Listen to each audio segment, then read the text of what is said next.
25,000 איש של צבא האמת.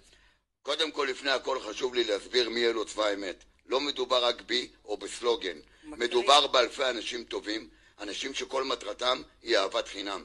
ולכן זה מאוד פוגע, מעבר לכך שלא מדובר רק בצבא האמת, זאת מבחינתי יכולה להיות כל קבוצת פייסבוק כזו או אחרת שתומכת בדייר מסוים. אנחנו כאן כדי להעניק ולהרים לפייבורית שלנו בכל דרך אפשרית ומקובלת, והכל מתוך אהבת חינם, אם זה בקבוצה, בפורומים, איסוף כסף למסוקים, וכמובן ים של הצבעות.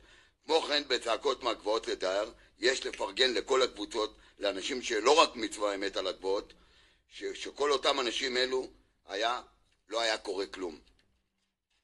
גברת לינורד אמר שצבא האמת עלה 3 נקודות, ועלה עוד 3 נקודות, ובתוכה עוד 3 נקודות, ובכל זאת אין לך כוח עם כל האמרות הללו להישאר בבית האח הגדול. ולסיום יגיד לך לפינאלה איך הודחת מבית האח הגדול. נועה עמדה ראשונה, מבחינתנו נתנו 5 לדניאל ו5 לאופיר. נועה עפה, למרות שבקבוצה של יהודה הצביעו לנועה. ואז נפתחו עוגיות המזל של צבא האמת ועמדת להדחה, ואז נתנו 5 לדניאל ו5 לאלמוג, וככה מלאכתם של צדיקים נעשית בידי צבא האמת, והלכת הביתה.